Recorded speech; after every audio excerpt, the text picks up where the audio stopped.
Hello and welcome to today's EMBN Show, and on today's show we'll be looking at a revolutionary new material from Slovakian brand Kelly's.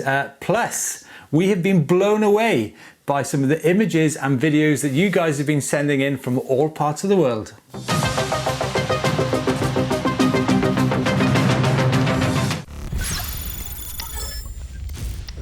So we are now joined by the tech wizard himself, Doddy, from his home in England. A noisy home, Doddy? I'm guessing the Bambino's got the screamers today or not? It's normally a fairly noisy place, but normally because of my music, yeah, it's definitely because of little Dustin at the moment. We're calling him Dustbin actually because of the amount he's eating. He's a little pork grinder, yeah. A right little what? What did you call him? Yeah, he's put on 1.5 kilos in the last week. Whoa, crikey, crikey. Well, I'm glad to see you guys are settling in well there. I actually wanted to mention something, Jones. I'm after one of those little Mondraker Grommies for him. He's not big enough for it yet, but he's going to be on one as soon as he can, 100%. Doddy, I think that's early days to be getting your child on a mountain bike, right? Dude, he's nearly as tall as Jack the cameraman already. Yeah, right. Anyhow, let's move on with some news this week. Now, Kelly's, the Slovakian brand, have actually come out with a revolutionary new material, which is a thermoplastic hybrid of steel and carbon. Now, steel and carbon? Yeah, now, we'll talk about Kelly's a little bit later, but what about frame materials on e-mountain bikes? I mean, they're currently a mix of, say, carbon or aluminium, and the reason for the carbon is actually to get those intricate shapes fit for the battery and the motor housing. But actually there's not that much of an advantage with carbon on e-mountain bikes because the weight isn't so essential as it is on, say, a mountain bike, would you say? Yeah, definitely. There's obviously going to be sort of a price tag associated with carbon, but what you were saying about all those intricate shapes, 100%. You think on an e-bike, the earliest ones, dare I say, looked a little bit clunky as they were trying to figure out the frame configurations and where they were mounting the batteries. And by using carbon, you can actually create amazing housings built into the frame. And less intricate, I think more lovely shapes. I think the bikes are starting to look really sleek now. And that's much, much harder by using alloy to get the same effect. Yeah. Now, Doddy, there's some other materials involved in mountain biking. One of them is steel. Now, I've actually had a sneak preview of a British company who is going to make a steel e-mountain bike in the next few months. Very cliched. A British company making a steel bike. Yeah, we seem to specialise in small brands making steel bikes, quite artisan. Very lovely, granted, all of them. So local guys actually, Starling, make beautiful bikes. But a steel e-bike, you've got to convince me on that. I'm not sure where that's going. Yeah, I'm thinking, if you think about it, you'd have to make the down tube pretty substantial, wouldn't you, to get a battery in there? And I guess then you're going to have the weight disadvantage as well. So I don't know how that's going to work. I mean, aluminium or carbon is always going to be an advantage in that respect, right? Yeah, definitely. Yeah. The steel, of course, does have a really nice nature to it that you can't get with alloy or carbon. It has a slightly resilient ride to it, and I'm not sure that's an advantage in e-bikes or not. I don't know if you need that. How about a mix of sort of carbon and the steel swinging arm at the back? That might be quite cool, mightn't it? Well, yeah, definitely. I mean, you see in this with the carbon frames, a lot of them have an alloy back end, and obviously that's where you get the damage, from rock gardens or crashes. It makes it cheaper to replace, and you obviously spend the money on the front end where you want the nice shape and the good form. Still unsure about the steel, but interesting. But what about this new bike from Slovakia, Doddy? A thermoplastic hybrid of steel and carbon. Now, we know the carbon, most carbon is made with resin, and the problem with resin is it is prone to crack because it's like, it's quite brittle, it's like sort of araldite. But thermoplastic, now I haven't got that much knowledge about this material. Kelly's are actually doing it in conjunction with a company called Reinforced in Belgium, and apparently these bikes can be built by robots. Now we know with carbon it's a bit like making a cake. You put in your layers of pre-preg material and then you kind of you lay that up in a mold and then you chuck that in the oven to cook. But I mean, made by robots, this is quite... So I just got to stop you there. I love that analogy. I'm so going to use that, like baking a cake. Sorry, carry on. Well, it is, isn't it? Really? I mean, Yeah, that's it is. That's really good. You know, I mean, you look at, you know, maybe a company like, you know, Trek out in Wisconsin. They, you know, they make all their road bikes. They used to make their downhill bike out there, you know, and there's people there, you know, layering it all up, chucking it in the oven. Out comes the frame, bloody boom. Anyhow, this new material is apparently 200% more impact resistant and 200% more durable. It's definitely interesting stuff, this is. Now the bike, which is called the Theon, comes in 180 or 170 mil travel or 150, 140. Plus, it's got the new Shimano EP8 motor, which me and Doddy will talk about in a minute, plus a 720 watt-hour battery, which is a very, very big capacity battery for an e-mountain bike. So tell us a little bit more about the material, feather. So the Theos, it's a carbon steel hybrid, right? So can you tell me a bit more about the story behind how you guys got involved? Okay, so the material is I can tell it's like the next generation carbon composite, because basically the standard carbon composite is a composite made of carbon fiber fabric and resin. But in this case, the feather consists of carbon fiber material, like a carbon fiber textile, let's say. Also micro steel fibers, and everything is glued together by thermoplastic bonders. So there is not like the difference is also in this bonding material, because there is not like the typical classical resin, which hardens in high temperature, and also there is like a chemical reaction. But the feather uses the thermoplastic binder, so everything is about not the chemical reaction, but more because of the temperature. And also using the micro steel fibers make the material little bit like twice stronger and twice more resistant to cracks. Now, in traditional carbon fiber manufacture, it's like you have your sheets of carbon fiber, which are, you know, either the material or the pre-preg, and then you have the resin. So what normally happens is that a person will put this into a mold and then layer it up and then put it in an oven to cook. So how is it different with this hybrid material? Is that also made by people, or is there more machines involved in it? No, this the new Theos frame is fully robotic made. So basically the material is placed into the form by robots, like a strip by strip. So this is also the big advantage, because we can achieve not only the better quality, but this quality is like a repeatable. Because you know, every movement of these robots is the same. So we expect absolutely less impurities, which sometimes happen during the manual manufacturing process. So anyhow, we'll see how this develops. The Theos F, certainly the world's first full suspension mountain bike with that material. We'll see how that develops in the future. It's going to be launched. Actually, it was launched last week.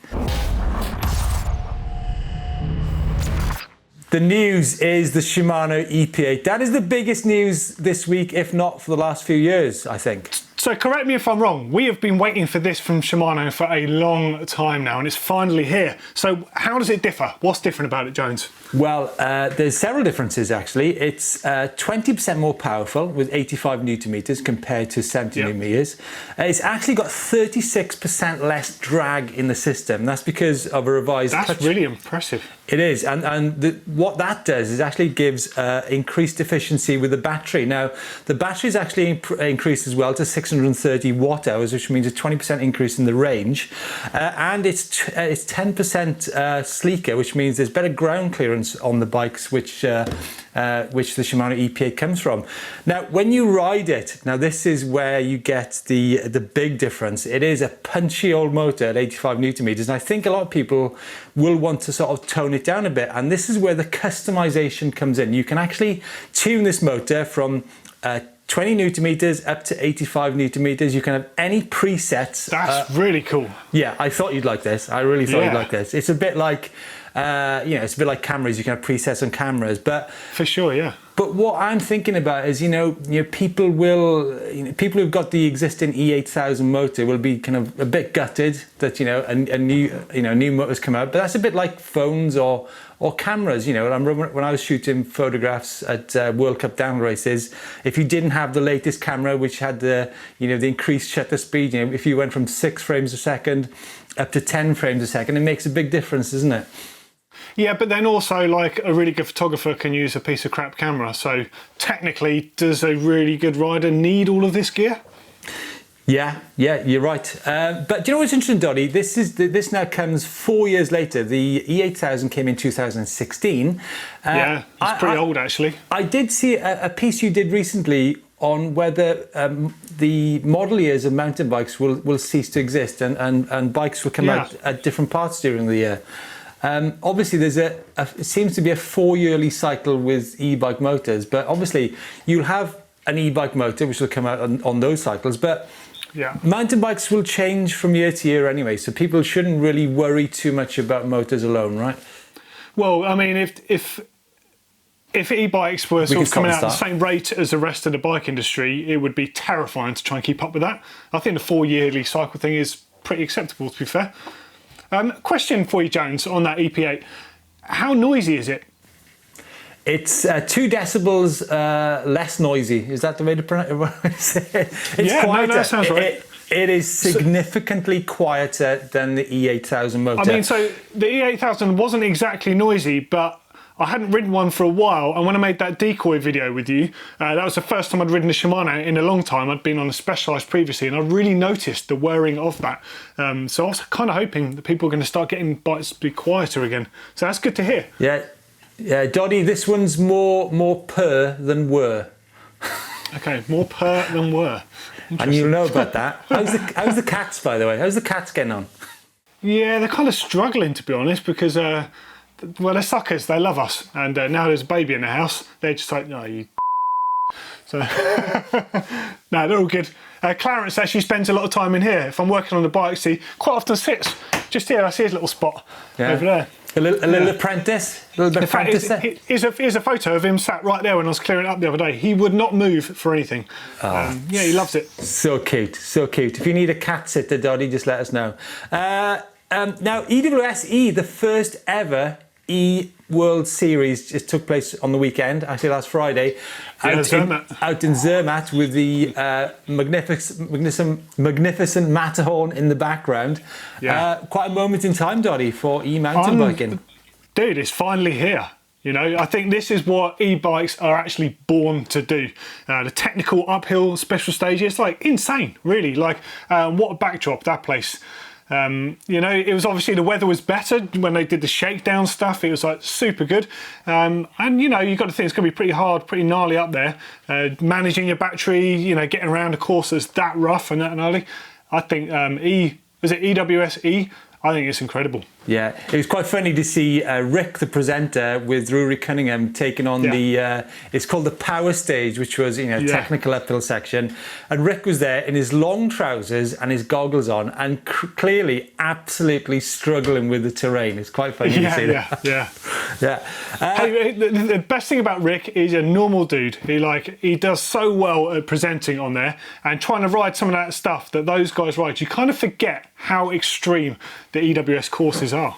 Yeah, absolutely. I think those guys doing a fantastic job of introducing people to some great locations worldwide. Now, moving from a rural, if you can call Zermatt rural, to an urban environment. Now, Canyon have come out with 2 new commuter bikes called the Proceed-On and the Commuter-On. And I love this quote from Canyon. It says, "For the metropolis of the future to thrive, there must be a meaningful push to improve the daily life of urban dwellers worldwide." Where on earth did they come up with that? Who writes this stuff? I think it's inspirational. We've actually got Rabbit's. Really? We've got Rabbit's vehicle rental. Obviously, it's about to deliver a parcel. So excuse me if there's a knock on the door in a minute. But 2 cool new bikes there from Canyon, Doddy. I think commuting e-bike world, I think, is astonishing. We're already seeing the effects of this locally. We're seeing far more people riding to work by bike that probably wouldn't normally do it because of perhaps the distance or getting hot and sweaty before your day at work. I think an e-bike for commuting really is like the biggest thing to be going on with cycling. Yeah, absolutely. Do you know what? My mum and dad have been talking about getting e-bikes.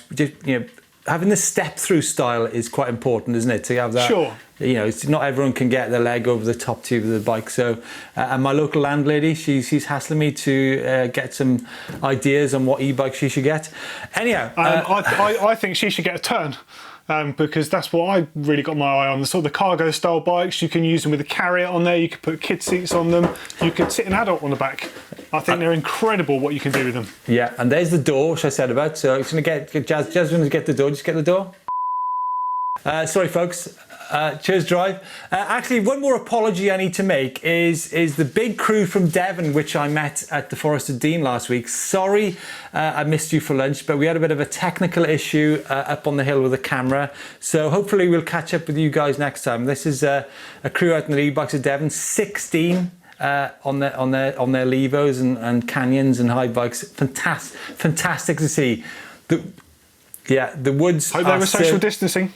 They were social distancing, but I can tell you for sure, I haven't been to my local trail centre since February, and the landscape of mountain bikes is changing.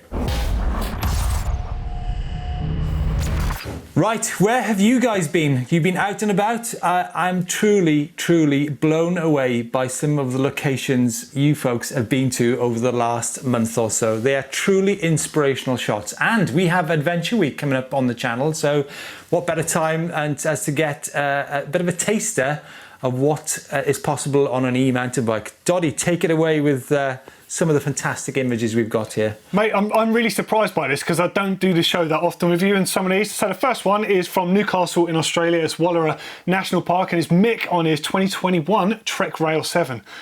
Dude, great picture as well. Yeah, and the next one is Brant on his Turbo Canevo in Kansas country in Banff, Alberta.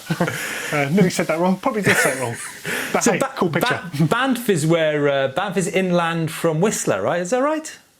Yeah, quite a way in, I think. I think so, yeah. Hey, meanwhile, closer to home, out in St Agnes, Cornwall, is Matthew. And then a bit further north on Howden's Edge is Andrew on his Lapierre.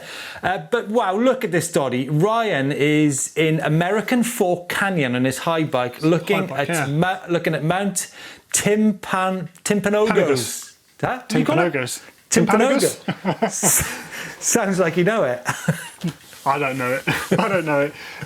Okay, Eve's on his Habit Neo in Gorges de Verdon. He didn't mean a wolf, only stones and dust. Yeah, and Paul here. Paul and a bunch of mates are on Karawatha, Brisbane on a brace or a trio of Leos. Doddy, closer to home, Nadeem is out with his wife, loving their e-mountain bike adventures. Now this is more of an urban. Yeah, it's really cool to see. Yeah, it is. I mean, do you see that? I do see people, going out with their partners or with their children on an e-mountain bike. So this is what e-mountain bikes allows, right?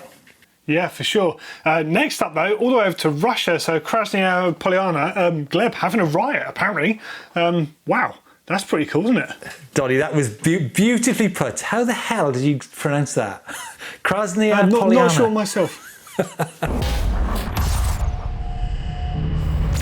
Okay, now it's time for what have you been saying in those comments. Okay, first up, I'm going to jump straight in here, Jones, if you don't mind. This is a great one from Michael E. Says, 600 watt-hour is good on paper, but how heavy is the bike? How many kilometres will an 80 kilogram rider get per charge in turbo mode? Well, the bike is around 23 kilos, but how far will a rider get at 80 kilos? Well, I think on a 700 watt-hour battery on my Levo, I can get about 26 miles and 5,500 feet of climbing. Now, this is from Rockslim, who says, was talking about Yamaha's history and lineage, and how that they've been making e-bike motors for 20 years, so they are made for lower cadences and speeds. But Rockslim says, as a commuter, it's hard for me to fault the way their motors feel and respond, but I'm glad they're getting better at mountain bike application. Yeah, I agree with you there, Rockslim. Yeah, over to Mike Todd next. Hi, Mike from New Zealand here. My wife and I are interested in 2 e-bikes. We're both 60 years old, but like doing bike tracks. Some people are telling me to get soft tails, some are saying get hard tails. Can we get some advice? It's coming into summer over here and really looking forward to getting out on those trails. I bet. Doddy, can I butt in here? I can say whatever tail you go for, it'll be a great tail. If you get an e-mountain bike. That's cheesy, isn't it? Oh, yeah, it is. I'd get a full suspension bike, a soft tail, hands down. Yeah, I mean, if you want comfort and enjoyment as well, you get exhilaration from the additional speed you could get to. Yeah. And Mike, you don't know maybe the places that you might, places you might get to, which you might not think you'll get to on an e-mountain bike in the future. So definitely, I'd recommend, and Doddy recommends, a soft-tail bike. Finally, from Wayne Carkeek, 24 kilos is fine on e-bike, but is not a light e-bike. Can't mention light until it's below 22 kilos or so. Ooh, this is a bit of a subject. This is I struggle with the whole light e-bike thing.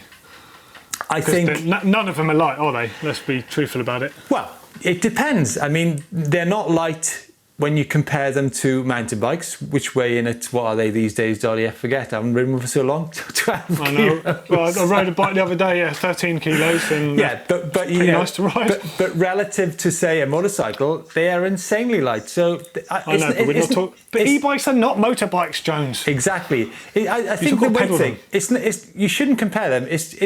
It's the fact that they're a different weight. That's all it is. It's just different. Well, there's rideable weight. I've ridden many non-e-bikes that are heavier than the other one, and they ride better because of the weight. And also the geometry has a big effect on how the weight is used on the bike. So it's exactly the same with e-bikes. I think when it comes to sweet spot, in my opinion, I think bikes are between 20 and 23 kilos, absolutely bang on. You get some fantastic planted riding, and yeah, about right, really.